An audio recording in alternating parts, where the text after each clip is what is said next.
Assalamualaikum warahmatullahi wabarakatuh. Nama saya Bujang Satria. Pada kesempatan kali ini saya berada di Cafe Tosan Coffee and Matcha dalam rangka untuk menyelesaikan tugas teknopreneurship, yaitu acara video yang dirasakan dan tugas dari proposal saya. Nah, di sebelah saya kebetulan langsung ada ownernya. Bang, bisa tolong perkenalkan? Ya, terima kasih. Assalamualaikum warahmatullahi wabarakatuh. Selamat malam Bapak dan Ibu. Perkenalkan, nama saya Toto Adi Utomo. Saya pemilik dari Tosan Coffee and Matcha. Ya. Bang, hari ini tuh gue ada tugas nih. Gue pengen nanya-nanyain lu nih terkait usaha lu. Nah, kira-kira lu kalau bikin gini tuh idenya dari mana sih? Konsep-konsepnya gitu. Ya, jadi gini, ide awal itu sebenarnya ada ketidaksengajaan, karena memang ada apa ya, membantu teman untuk pekerjaan. Akhirnya kita bikin satu usaha di mana kebetulan saya juga suka kopi. Jadi awalnya memang untuk membantu teman untuk belajar. Nah, setelah itu semakin berkembang kok, kelihatannya tuh makin maju gitu. Maksudnya pasti kita ada keterbatasan dana seperti itu. Jadi kita mulai awalnya tadi upgrade, nggak pakai mesin, sekarang kita udah pakai mesin espresso walaupun masih rumahan.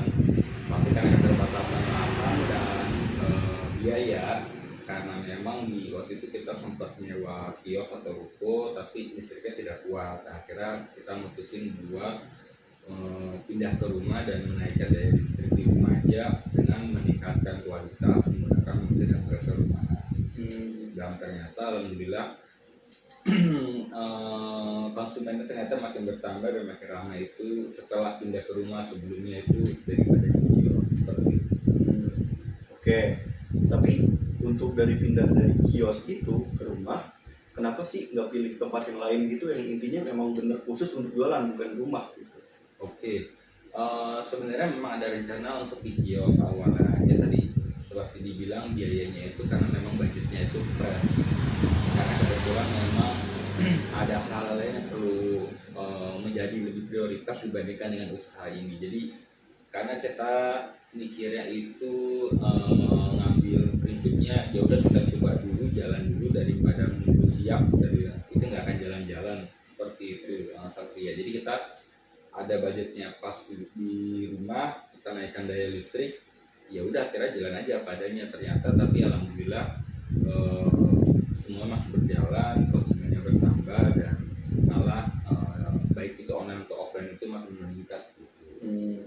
Terus dari target yang diharapkan itu siapa sih, kalangan menengah ke atas atau ke bawah? Oke. Karena dari yang saya lihat ini Bang, harganya terkesan murah ya, kayak americano 12.000, kopi latte 15.000 gitu. Ya, nah itu juga salah satu pemikiran juga dari kami, pilihan dari kami itu kenapa kami nggak nyewa tempat, karena biasanya kalau coffee shop yang sudah ada tempat, karyawannya banyak, itu biasanya harganya cukup menguras kantong ya buat teman-teman yang Gen Z yang masih sekolah ataupun masih kuliah, masih mahasiswa. Jadi memang kita itu sengaja nge-press budget supaya menekan biaya kos HPP, tidak perlu pakai biaya gaji karyawan, tidak perlu bayar sewa tempat, sehingga kita harganya bisa lebih murah gitu. Oke. Makanya biasanya kafe shop lain itu yang nyewa tempat dan bayar karyawan. Oke, berarti motong operasionalnya dari tenaga kerja. Dari karyawan dan sewa tempat. Oke. Nah, untuk waktu operasi itu sendiri, ini kapan sih mulainya dan jam paling ramai itu kisaran jam berapa?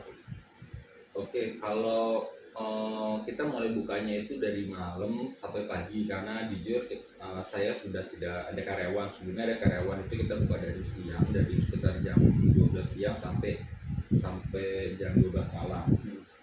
Nah, tapi karena ada suatu hal karyawannya saya cut off, akhirnya saya jaga sendiri, dimutuskan untuk jaga sendiri after work sekitar jam 7 malam sampai subuh gitu. Jadi kita dijaganya itu offline tetap ada, kita sudah informan ke customer kami yang sudah pernah beli, kita bukanya jam 7 malam selebihnya kita ngejarnya yang online di apa ya, di tengah malam sampai subuh. Itu biasanya banyak, kebetulan lokasinya tidak jauh dari lokasi industri, perusahaan, pabrik-pabrik. Jadi banyak yang sudah shift 2 pulang ataupun mau shift 3 itu baru kita masuk ke ya.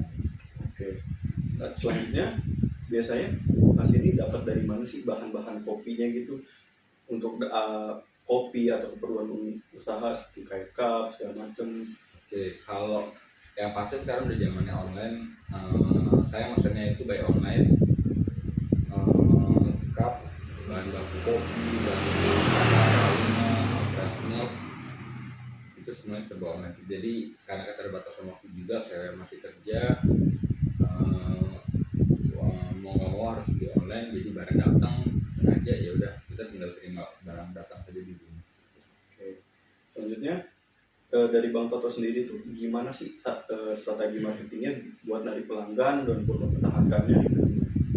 Ya, jadi sekarang sudah zamannya sudah zamannya media sosial. Jadi kita sudah main media sosial juga. Awal-awal itu kita main medsos, kita upload cara bagaimana, kita bikin Instagram, kita bikin TikTok, kita bikin Facebook, akun Facebook, semua kita upload. Terus kita juga mulai main online di e-commerce baik seperti itu, GoFood ataupun GrabFood semua. Dan alhamdulillah malah dari online sendiri pun malah lebih banyak dibandingkan yang offline. Berarti emang targetnya strategi dari online gitu pemasarannya. Betul. Bukan dari mulut ke mulut juga dong. Dari mulut ke mulut juga, karena kebetulan posisi letak rumah saya di jalan utama perumahan. Jadi teman-teman atau tetangga-tetangga yang posisi di belakang itu kalau mau pulang ngelihat plang neon box kita pasang di depan, akhirnya tahu gitu, baru mau coba seperti itu. Oke, kebetulan ada sepi masuk ya udah. Oke, baik, cukup.